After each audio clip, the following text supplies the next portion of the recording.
मेरा नाम सोनी है। यह मेरी ज़िंदगी की एक दुख भरी कहानी है जिसे सुनकर आपकी आंखों में आंसू आ जाएंगे। मैं बंगले में अपनी सहेली अमृता के साथ रहती थी। मेरी उम्र 25 साल थी और मेरे 3 बच्चे थे, 2 बेटे और एक बेटी। लेकिन मेरी सहेली का कोई औलाद नहीं था। मेरी शादी गांव में हुई थी और ऐसे इंसान से हुई थी जिसे ना घर की फिक्र थी और ना ही मेरे बच्चों के। वह अय्यास किस्म का इंसान था और उसे ना ही अपने माँ बाप का ख्याल था और ना ही अपने बीवी बच्चों का। इसलिए मैंने फैसला कर लिया था कि मैं नौकरी करूंगी। मेरी सहेली अमृता जो शहर में रहती थी, मैं उसी के बंगले में काम करती थी और उसी के साथ रहने लगी थी। और मैं पिछले 7 सालों से उसके बंगले में रह रही थी, जबकि अमृता की शादी को 8 साल हो चुके थे। इन 8 सालों में उसने ना जाने कितनी कोशिश कर ली थी।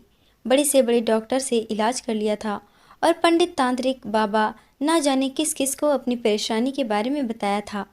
फिर भी उसके पास औलाद नहीं आ सकी थी। शायद उसके भाग्य में अभी तक औलाद नहीं थी। मुझे मेरी सहेली बहुत ज़्यादा प्यारी थी। मेरी सहेली अमृता ने लव मैरिज की थी।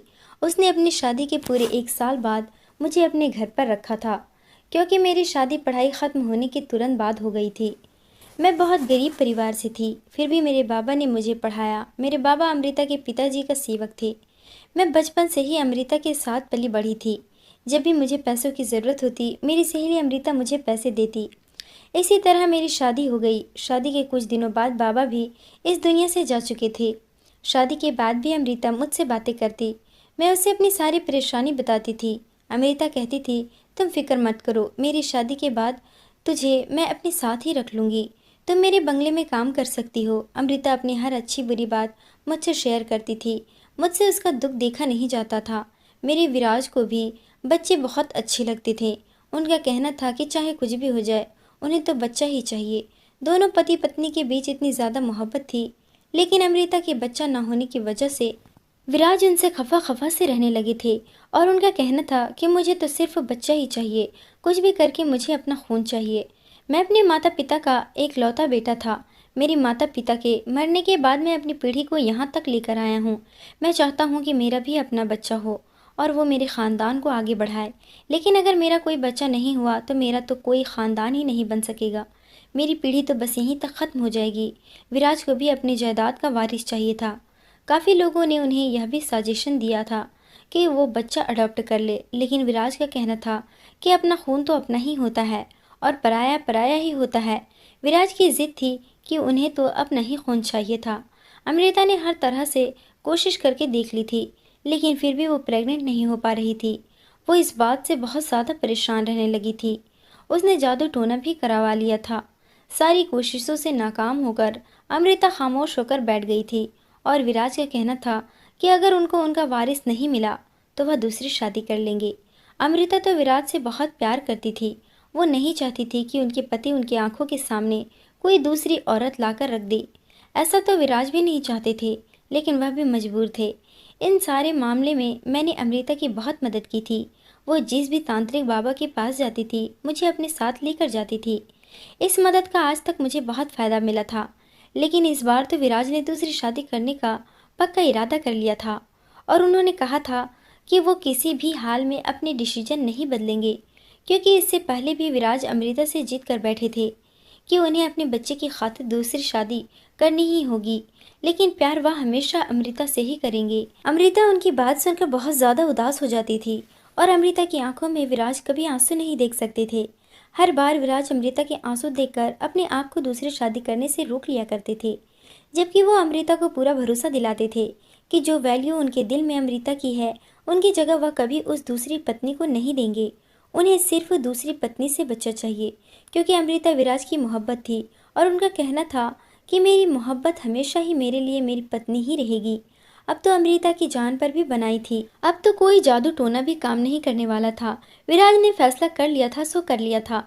अमृता बहुत ज़्यादा परेशान थी। पहले देख रही थी कि वह रो रही थी। उनकी हालात बहुत ज़्यादा ख़राब थी। वो अपने कमरे में आंखों में आंसू लिए इधर से उधर चक्कर काट रही थी। मैंने उससे कहा कि अमृता तुम परेशान मत हो, सब ठीक हो जाएगा, कुछ भी गलत नहीं होगा। तो उसने कहा कि तुम्हें नहीं पता है सोनी, मैं अपने पति की दूसरी पत्नी को बर्दाश्त नहीं कर सकती। मैं नहीं चाहती कि एक ही घर में रहते हुए मेरी सूरत पर मेरी सौतन आ जाए। मैं अपने पति से बहुत प्यार करती हूँ।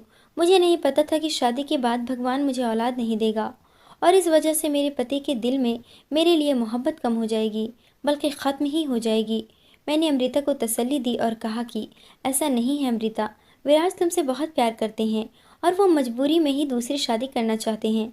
अमृता कहने लगी, क्या तुम्हें पता है कि जब मेरे पति की दूसरी पत्नी घर में आ जाएगी और वह बच्चा पैदा करके देगी तो उनके दिल में मेरे लिए जो बची कुची मोहब्बत है वो भी ख़त्म हो जाएगी, क्योंकि मैं तो उनको बच्चा नहीं दे सकी। वो उनको बच्चा देगी तो मेरे पति उसी को और उसके बच्चे को ही ज़्यादा वैल्यू देंगे। फिर तो मेरी इज्जत इस घर में 2 कौड़ी की भी नहीं रहेगी और ऐसा मैं बिल्कुल नहीं चाहती। तुम तो जानती हो मेरे पापा के शहर में कितनी इज्जत है। मैं एक बहुत बड़े बिजनेसमैन की बेटी हूँ और तुम जानती हो कि मैंने बहुत ज़्यादा जिद करके विराज से शादी की है। मेरे पेरेंट्स तो शादी के लिए तैयार ही नहीं थे। अगर उन लोगों को यह बात पता चल गई तो वो भी मुझसे कहेंगे कि तुम्हारी ही गलती का नतीजा है। मैं उन लोगों से भी कुछ नहीं कह सकती। मेरे पति के दोस्त भी उनको यही एडवाइस देते हैं कि वह दूसरी शादी कर ले, ताकि इस घर में जो मेरी वैल्यू है वह बिल्कुल ख़त्म हो जाए। लेकिन मैं ऐसा बिल्कुल नहीं होने दूंगी। मैं कोई ना कोई रास्ता निकाल कर ही रहूंगी। अमृता हद से ज़्यादा परेशान थी। फिर अचानक चक्कर लगाते लगाते एक तरफ को रुक गई और मेरे चेहरे की तरफ अजीब नज़रों से देखने लगी। मैं भी अमृता को ही देख रही थी कि अचानक उसका मुझसे क्या काम पड़ गया और वो मुझे इस तरह से क्यों देख रही है। तभी अमृता ने अचानक मुझसे कहा कि सोनी, क्या तुम मेरी मदद कर सकती हो। उसने अचानक मेरी आंखों में देखकर मेरे हाथों को थाम कर मुझसे सवाल किया तो मैं हैरान रह गई थी। मैंने उसे कहा कि हाँ, मैं तो हमेशा तुम्हारा काम करने के लिए तैयार रहती हूँ। तुम्हें ऐसा करने की बिल्कुल ज़रूरत नहीं है। मैं तो हमेशा तुम्हारी मदद करती रहूँगी, क्योंकि ये मेरा फ़र्ज़ है। मैंने कहा कि तुम्हें पूछने की ज़रूरत नहीं है। तुम तो बस मुझे अपना काम बताओ कि मुझे तुम्हारा क्या काम करना है, मैं किस तरह से तुम्हारी मदद कर सकती हूँ। तो उसने कहा कि मैं आज तुमसे ऐसी मदद मांगने जा रही हूँ, शायद इस मदद के लिए तुम कभी तैयार ना हो। उनकी बात सुनकर मैं हैरान हो गई थी कि ऐसा आखिर कौन सा काम था और ऐसी कौन सी मदद थी जो मैं उसके लिए नहीं कर सकती थी। मैंने कहा कि अमृता, मैं तुम्हारी मदद हर तरह से करने की पूरी कोशिश करूंगी। कभी ऐसा नहीं हो सकता कि मैं तुम्हारी मदद करने से इनकार कर दूं। तुमने सोच भी कैसे लिया कि मैं तुम्हें इनकार कर दूंगी। उसने कहा कि जो बात अब मैं तुमसे कहने जा रही हूँ शायद तुम्हारे लिए सुनना बहुत मुश्किल और करना भी बहुत मुश्किल होगा और तुम इनकार भी कर दोगी। उसकी बात सुनकर मुझे सच में बड़ी हैरानी हुई थी कि आखिर ऐसी कौन सी मदद थी जो वो मुझसे चाहती थी। लेकिन अगले ही पल उसने मेरी आंखों में देखकर मुझसे ऐसी मदद मांग ली थी जिसे सुनकर मेरे पैरों तले से ज़मीन निकल गई थी। अमृता की बात सुनकर एक पल के लिए शॉक्ड रह गई थी। वो मेरे चेहरे की एक्सप्रेशन देख रही थी और समझ गई थी कि मैं कंफ्यूज हो गई हूँ। फिर मेरी तरफ देखकर कहने लगी, मैं जानती थी कि तुम मेरी मदद नहीं करोगी इस मामले में, क्योंकि यह काम बहुत मुश्किल है और कोई भी औरत इस काम को इतनी आसानी से नहीं करेगी।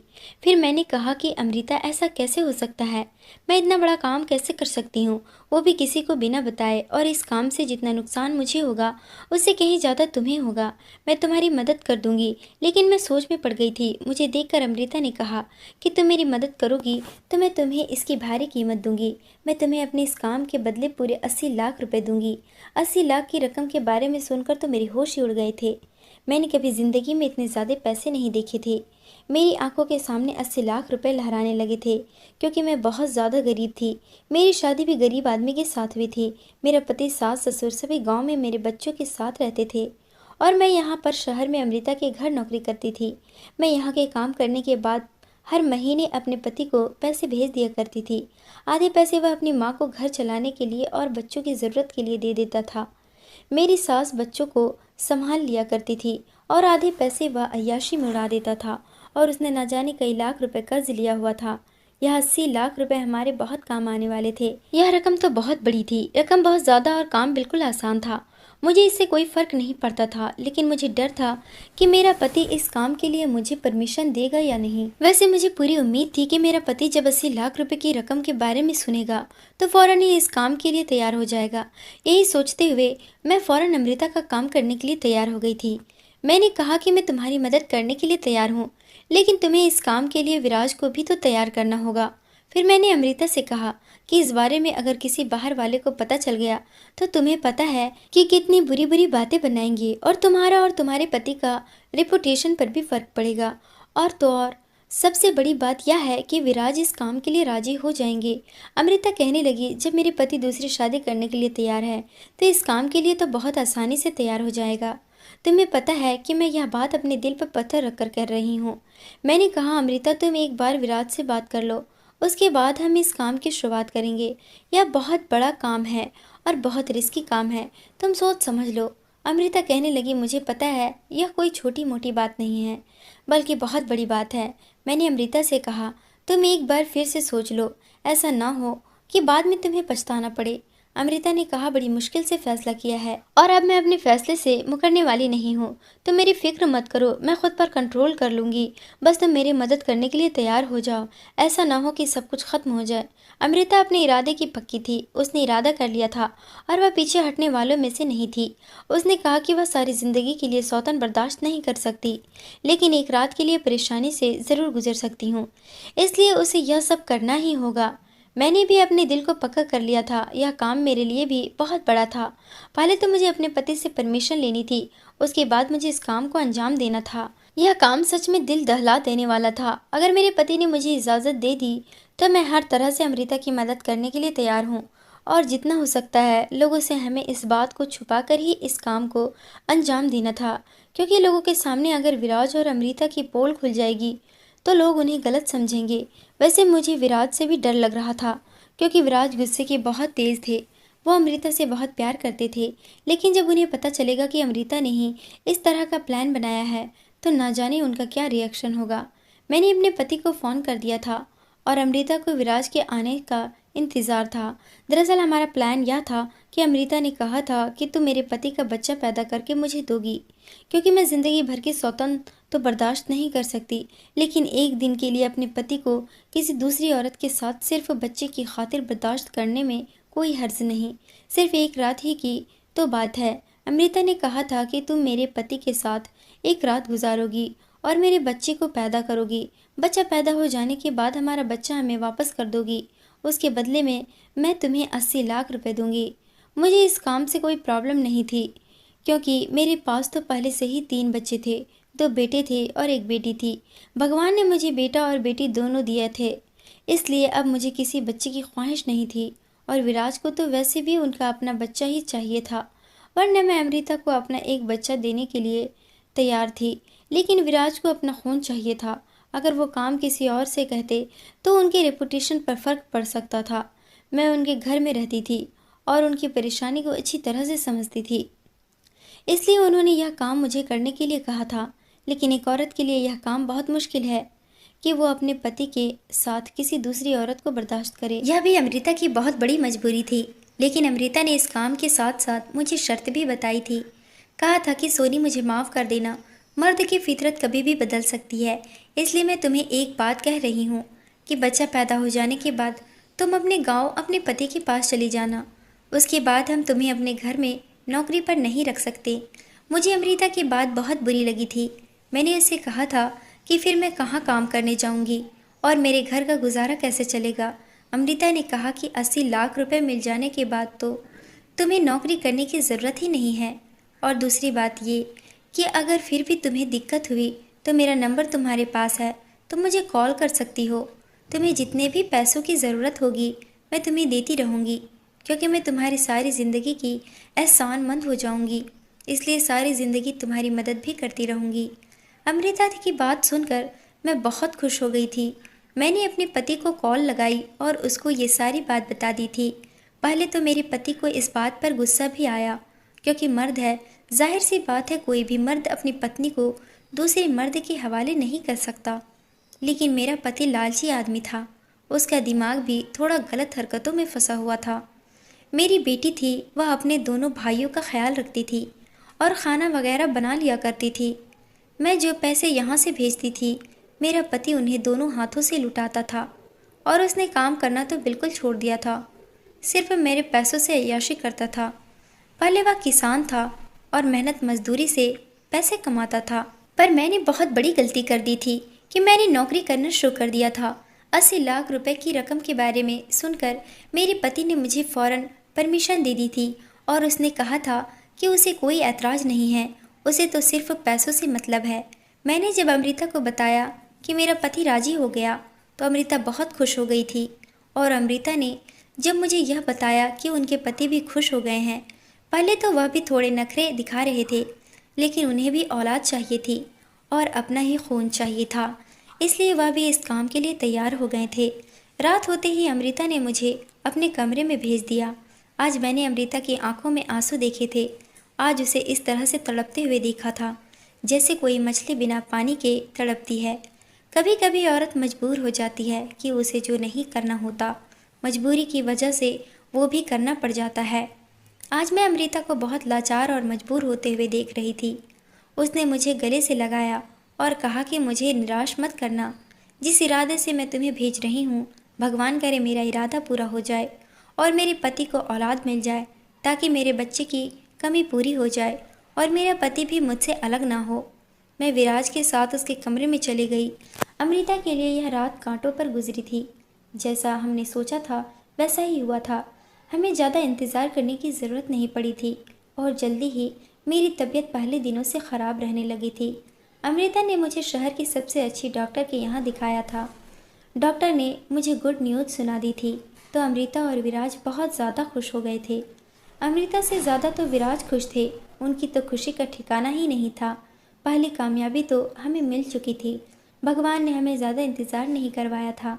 मेरी आंखों के सामने 80 लाख रुपए की रकम थी और उधर मैंने नोटिस किया था कि विराज और अमृता भी बहुत ज़्यादा खुश थे। उन दोनों की आंखों के सामने बच्चा घूम रहा था। अपने सारे रिश्तेदारों के सामने विराज ने खबर फैला दी थी कि अमृता प्रेग्नेंट है, क्योंकि किसी को भी नहीं बताना था कि यह बच्चा अमृता की कोख से नहीं बल्कि मेरी कोख से जन्म लेगा। विराज के सारे रिश्तेदार भी बहुत खुश हो गए थे कि विराज भी नहीं चाहते थे कि वह दूसरी शादी करे, तो मजबूर होकर ऐसा करने की कोशिश कर रहे थे। अगर विराज को दूसरी शादी करनी होती तो वह काफ़ी सालों पहले ही कर चुके होते। लोग तो बच्चा ना हो तो 2-3 साल के बाद ही दूसरी शादी की तैयारी शुरू कर देते हैं। विराज तो फिर इतने अमीर थे, कोई भी औरत उनसे आसानी से शादी कर लेती। अब उन दोनों ने राहत की सांस ली थी, क्योंकि अब उनकी सालों पुरानी तमन्ना पूरी होने वाली थी। विराज की खुशी देखकर तो मुझे एक लम्हे के लिए घबराहट हो गई थी। शुरू में मुझे लगा कि सब अच्छे से ही हो जाएगा, लेकिन पता नहीं क्यों जैसे जैसे दिन गुजरते जा रहे थे मेरी घबराहट बढ़ती चली जा रही थी। मैं परेशान थी और विराज और अमृता अपने बच्चे के आने के सपने देख रहे थे। वो दोनों पति पत्नी मेरा बहुत ख्याल रख रहे थे। मुझे बहुत अच्छा लग रहा था कि मैं उनके घर में रह रही थी और इतने सालों से मैं और लोगों की सेवा कर रही थी। आज भगवान ने वो वक्त ला दिया था कि दोनों पति पत्नी मेरी इस तरह से सेवा कर रहे थे जैसे मैं इस घर की रानी हूँ और ये मेरे नौकर हैं। लेकिन हमारे लिए एक नई मुसीबत आ गई थी। अमृता के रिश्तेदारों को जब पता चला कि वह प्रेग्नेंट है तो काफ़ी सारे लोग उनसे मिलने के लिए आ रहे थे और उनसे न जाने किस किस तरह के सवाल कर रहे थे। अमृता तो प्रेग्नेंट नहीं हुई थी, इसलिए उनके पास हर सवाल का जवाब नहीं होता था, तो कंफ्यूज हो जाती थी। विराज ने कहा कि हमारा बंगले में रहना ठीक नहीं है, यहाँ पर कोई ना कोई आता जाता रहता है और अमृता की प्रेगनेंसी का तो किसी को यकीन नहीं आ रहा था। विराज ने कहा कि ऐसा ना हो कि लोगों को गड़बड़ का एहसास होने लगे। इतने मेहमानों के आने की वजह से अमृता और मुझे हम दोनों को ही परेशानी का सामना करना पड़ रहा था, क्योंकि अमृता को आराम करना होता था और मुझे घर का सारा काम करना पड़ जाता था। इसलिए मैंने अमृता को एडवाइस दी कि हम उनके दूसरे शहर में बने हुए रिजॉर्ट में रहने के लिए चले जाते हैं। वहाँ पर हम आराम से वक्त गुजार लेंगे और विराज अपने रिश्तेदारों को बता देंगे कि अमृता अपने मायके में जाकर रह रही है। इस तरह से कोई भी रिजॉर्ट में नहीं आएगा और हम लोग वहाँ पर आसानी से टाइम पूरा कर लेंगे। विराज को भी मेरा ये आइडिया अच्छा लगा था। विराज ने अपने रिजॉर्ट में मुझे और अमृता को शिफ्ट करवा दिया था। इस रिजॉर्ट में कोई नहीं था। हमारे साथ विराज ने चौकीदार और एक नौकरानी को भेज दिया था हमारा ख्याल रखने के लिए, क्योंकि मैं अभी तक कोई काम नहीं कर रही थी। उधर बंगले में अगर कोई मेहमान आ जाता तो मुझे काम करना पड़ जाता था ताकि किसी को हम पर शक ना हो। इस रिजॉर्ट में हमारी ज़रूरत की हर चीज़ विराज ने मौजूद करवा दी थी। हम इस रिजॉर्ट में आने के बाद बहुत सुकून से थे और अमृता मेरा बहुत ज़्यादा ख्याल रखती थी। कुदरत का करिश्मा भी बड़ा अजीब होता है। जिनसे मैं मांगती थी आज वह मुझसे औलाद मांगने के लिए तरसी जा रही थी। अमृता बहुत अच्छी और मेहरबान लड़की थी। मैं सोचती थी कि अमृता तो इतनी अच्छी है, फिर उनके साथ अच्छा क्यों नहीं हुआ? क्या सच में अच्छे लोगों के साथ अच्छा नहीं होता है? फिलहाल वक्त गुजरता चला गया और मुझे अजीब अजीब तरह के ख्याल आने लगे थे। हफ्ते महीनों में बदल गए। मेरा बच्चा मेरे पेट में लात मारने लगा था। पहली बार जब उसने मेरे पेट में हरकत करनी शुरू की थी तो मुझे अजीब सा एहसास महसूस हुआ था। आधी रात को अचानक मेरी आंख खुल गई और मैं उठकर बैठ गई थी। मैंने अपने पेट पर जैसे ही हाथ फेरा, अंधेरे में मुझे कुछ अजीब सा महसूस हुआ था। मुझे महसूस हुआ कि मेरा बच्चा मुझे पुकार रहा है, मुझसे कह रहा है कि माँ, मैं आपका बच्चा हूँ, मुझे किसी को मत दो, मैं तुम्हारा हूँ, मुझे अपने साथ रखो। इसी तरह के मुझे हर रोज़ सपने आने लगे थे। सारी सारी रात मैं जाग कर गुजारने लगी थी और ज़्यादा जागने की वजह से मेरे अंदर वीकनेस होने लगी थी। मेरा दिल धीरे धीरे बदलने लगा था, क्योंकि अब हर रात मेरे साथ ऐसा ही होता था। रातों को मेरा दिल ही नहीं, मेरे दिल के साथ साथ मेरी नीयत बदल रही थी। मैं परेशान थी। मुझे 80 लाख रुपए झूठे और बेकार लग रहे थे। मुझे लग रहा था कि 3 बच्चे होने के बाद मुझे अब और बच्चों की चाहत नहीं होगी। मेरे लिए पैसा ज़रूरी था, बच्चे नहीं। बच्चे तो मुझे पहले ही मिल चुके थे और मेरी कोई ख्वाहिश भी नहीं थी, क्योंकि बेटा और बेटी दोनों ही मेरे पास थे। मुझे क्या पड़ी थी कि बेवजह एक और बच्चा पैदा कर लूं, क्योंकि महंगाई का दौर है। इस दौर में अपना खाना पीना ही मुश्किल से चल रहा है, ऊपर से बच्चों को पालना तो बहुत भारी काम है। लेकिन अब मेरा ख्याल गलत साबित हो गया था, और बच्चा पहला हो या आखिरी, अपनी औलाद तो अपनी ही होती है। अमृता ने मेरी परेशानी को भांप लिया था।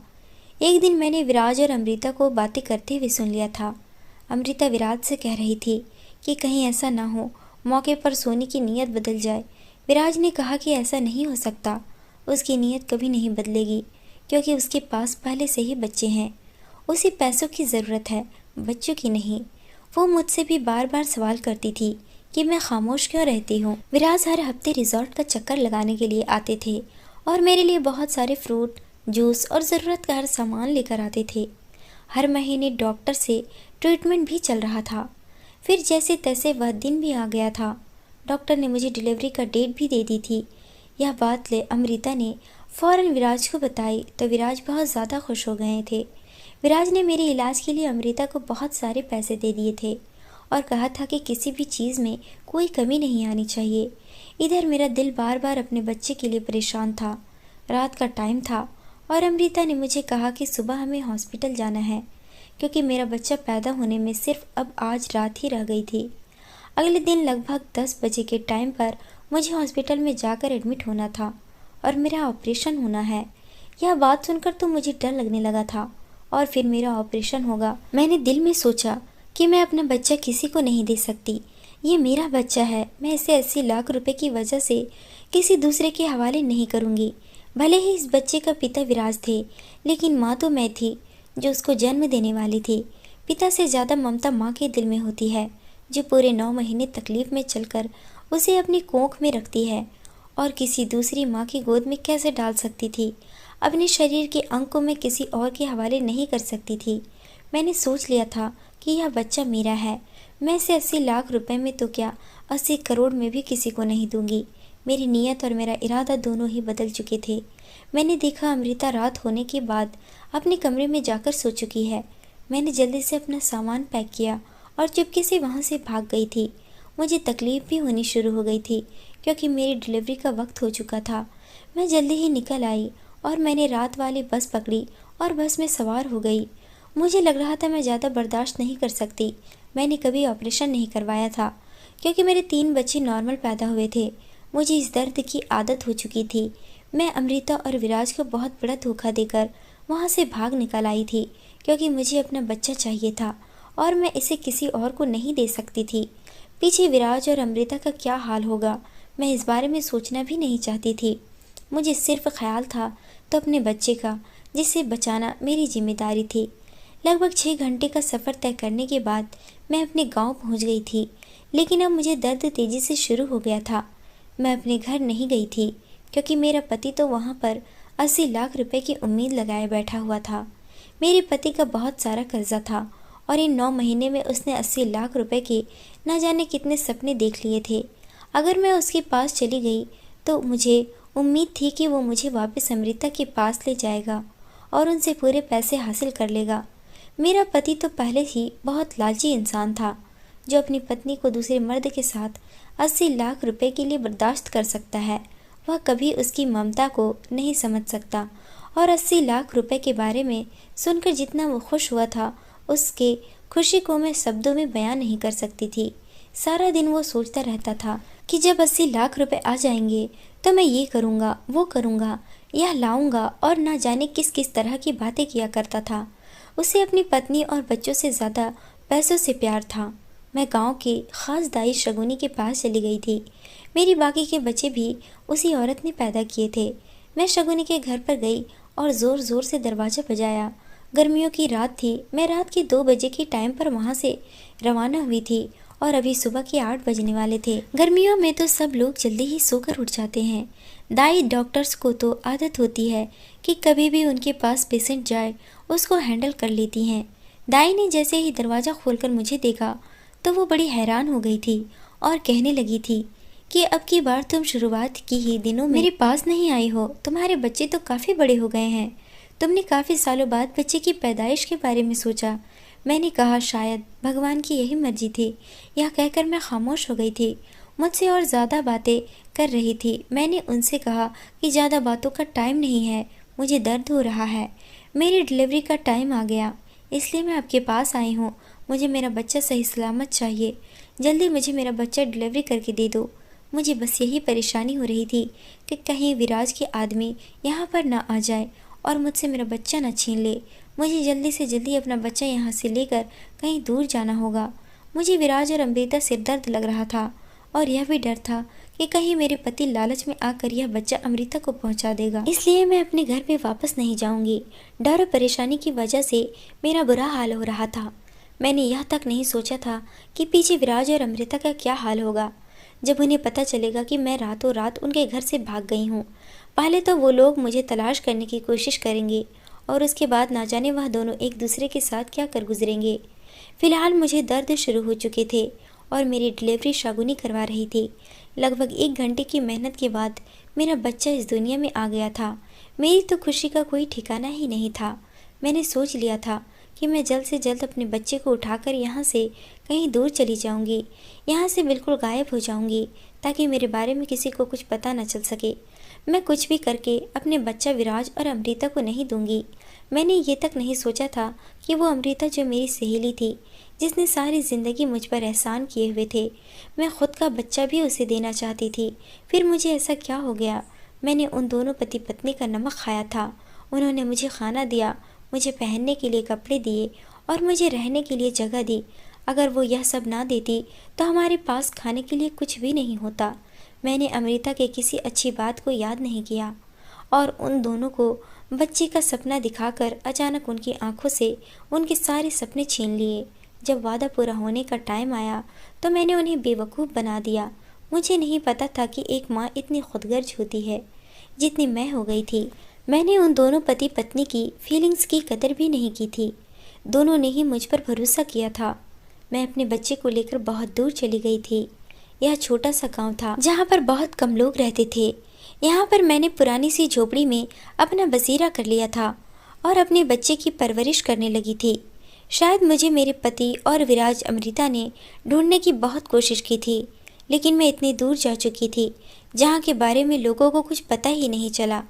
यहाँ पर भी मैंने लोगों के घरों में काम करना शुरू कर लिया था और मैं अपने बच्चे को कम कमाई में ही पाल रही थी। लेकिन शायद मुझे मेरे किए की सज़ा मिलनी थी, क्योंकि मैंने उन दोनों पति पत्नी का दिल दुखाया था। मुझे मेरे किए की सज़ा इस तरह से मिली कि एक दिन अचानक मेरी तबीयत बहुत ख़राब हो गई। गांव के ही लोगों ने मुझे विधवा समझकर मुझे एक सरकारी अस्पताल में भर्ती करवा दिया। वहां पर पता चला कि मुझे कैंसर जैसी बड़ी बीमारी है और मैं जब तक जी रही हूँ, न जाने किस दिन मेरी मौत आ जाए। मैंने अपनी यादों को ताज़ा करने के लिए अपनी ज़िंदगी की पूरी कहानी डायरी में लिखना शुरू कर दी, ताकि जो गलती मैंने की है वो आगे कभी कोई औरत ना करे। मैं डायरी रोज़ लिखती थी। देखते ही देखते मेरा बेटा 15 साल का हो गया। मेरा बेटा बचपन से ही बहुत समझदार था, क्योंकि विराज भी बहुत समझदार और ईमानदार आदमी थे वह हूबहू अपने पिता पर गया था। भगवान ने मेरे बेटे की परवरिश करने के लिए शायद मुझे 15 साल तक जिंदा रख लिया था। एक दिन न जाने कैसे मेरे बेटे के हाथ में वो डायरी लग गई। उसे मैं गांव के ही सरकारी स्कूल में फ्री में पढ़ा रही थी। मेरा बेटा पढ़ाई में बहुत अच्छा था। एक दिन मेरे बेटे ने मेरी डायरी पढ़ ली और उसे मेरी हकीकत के बारे में सब कुछ पता चल गया। जब उसने मुझसे इस बारे में सवाल किया तो मैं बहुत डर गई कि उसे कहाँ से पता चला। तब उसने मुझे मेरी डायरी दिखाई। यह सदमा मैं बर्दाश्त न कर सकी और मेरी तबीयत बिगड़ने लगी। मेरे बेटे ने शायद मेरी जान बचाने के लिए मेरे साथ बहुत कुछ किया। उस डायरी में वह शहर का नाम और उस बंगले का एड्रेस लिखा हुआ था जिसमें विराज और अमृता का बंगला था। वो मुझे गांव की ही मौसी के पास छोड़कर विराज और अमृता के पास चला गया और मेरी डायरी भी अपने साथ ले गया। मैंने उसे जाने से बहुत मना किया था, लेकिन उसने मेरी एक न सुनी। वह अकेला ही चला गया और जब वो वहाँ गया तो उसने सारी हकीकत विराज और अमृता को बताई। विराज और अमृता को बहुत गुस्सा आया था और लोगों ने उसकी बात सुनकर सोचा कि यह बच्चा झूठ बोल रहा है, लेकिन जब उन्होंने उसकी शक्ल को गौर से देखा, वो लड़का बिल्कुल हूबहू विराज पर ही गया था। इस बात का भरोसा उन दोनों को हो गया था क्योंकि वो उनका औलाद था। विराज और अमृता अपने गुस्से की वजह से चाहते थे कि वह हमारी मदद ना करे। उसने कहा था कि आप लोग मेरे साथ चलें और मेरी माँ की जान बचा लें। उसको शहर इलाज के लिए लेकर जाना है और उसका ऑपरेशन होना है, वरना वो मर जाएगी। विराज और अमृता का तो आज तक कोई बच्चा ही नहीं हुआ था और मेरे भाग जाने के बाद उन्होंने बच्चे की ख्वाहिश को ख़त्म कर दिया था, क्योंकि विराज का कहना था कि शायद भगवान नहीं चाहता कि हमारे पास बच्चा हो। अब भगवान से बढ़कर तो कुछ भी नहीं है। ऐसा भी हो सकता है कि वह दूसरी शादी कर ले और उस औरत की नीयत बदल जाए। और यही सब सोचते हुए उन्होंने औलाद का ख्याल दिल से निकाल दिया था, क्योंकि वो बेचारे तो मेरे भरोसे बैठे हुए थे। जब वो दोनों उस लड़के के साथ मुझसे मिलने के लिए आए तो मुझे देखकर उनकी पुरानी यादें ताज़ा हो गई। फिलहाल उन्होंने मुझे इतना बीमारी में तड़पते हुए देखकर माफ़ कर दिया था, लेकिन उन्होंने मुझसे शिकायत जाहिर की कि तुमने हमारे साथ अच्छा नहीं किया था। तुम जानती थी हमने घर वालों से झूठ बोला था। जब तुम भाग गई तो हमने लोगों से कहा कि हमारा बच्चा अस्पताल में पैदा हुआ था, लेकिन अस्पताल में ही किसी ने चोरी कर लिया और उसका कुछ पता न चल सका और हम फिर से बे औलाद रह गए। हमें क्या पता था कि आज 15 साल बाद हम अपने बेटे को इस तरह से देखेंगे। मैंने विराज और अमृता से हाथ जोड़कर माफ़ी मांगी। दोनों ने मुझे माफ़ कर दिया और वो लोग मुझे शहर ले गए और वहाँ ले जाकर उन्होंने मेरा एक अच्छे अस्पताल में ऑपरेशन करवाया। भगवान ने शायद मुझे ज़िंदगी दे दी थी। मेरी गलती तो बहुत बड़ी थी, जिसके लिए मुझे मौत मिलती वह भी कम थी, लेकिन मेरे बेटे की दवाओं और उसकी मेहनत का नतीजा था कि मैं बच गई थी। मेरे बच्चों को पता चल गया था कि मैं 15 साल तक कहाँ छुपी रही। मेरा पति तो 10 साल पहले किसी एक्सीडेंट में मर गया था और मेरे बच्चों ने मुझे तलाश करने की बहुत कोशिश की। एक तरफ से मैंने अपने बच्चों का भी दिल दुखाया था कि अपने तीनों बच्चों को छोड़कर मैं चली गई थी। मेरे तीनों बच्चे जवान हो गए थे और इधर जो विराज का बेटा था, 15 साल तक वो विराज और अमृता से दूर रहा। मैंने विराज और अमृता का बेटा उनको सौंप दिया था, लेकिन मेरा बेटा मुझे ही अपनी माँ समझता था। उसे सारी हकीकत के बारे में तो पता चला था, लेकिन मैंने उससे कहा कि बेटा शायद यही मेरी गलती का पश्चाताप है। मैं इसी तरह से अपनी गलती को सुधार सकती हूँ। मैं तुमसे मिलने के लिए आया करूँगी, लेकिन तुम्हारे असल पिता तो विराज हैं। इस तरह से मैं अपने गाँव बच्चों के पास चली गई और विराज अमृता को उनका बेटा वापस कर दिया। अब वो लोग अपनी ज़िंदगी में खुश हैं और इधर मैं अपने बच्चों के साथ रहकर खुश हूँ। विराज अमृता ने इतने सालों बाद भी अपना वादा निभाया और उनका बेटा सौंपने पर मुझे 80 लाख रुपए दे दिए। मुझे 80 लाख रुपए की कोई ज़रूरत नहीं थी, लेकिन उन्होंने कहा कि अब तुम्हारा पति भी कमाने वाला नहीं है, यह पैसा रख लो, तुम्हारे काम आएंगे। मुझे अफसोस हो रहा था कि भले पति पत्नी के साथ मैंने बहुत गलत किया था, लेकिन मुझे अपने छोटे बेटे की याद अभी भी सताती है। जब मुझे उसकी याद आती है तो मैं उससे मिलने के लिए चली जाती हूँ। विराज अमृता ने लोगों को बताया कि उनका वही बेटा है जो अस्पताल में चोरी हो गया था और अब 15 साल बाद उनको मिल गया है। मेरे बेटे ने विराज और अमृता को अपने माता पिता मान लिया था और वो उनके साथ उनके घर में बहुत खुश है।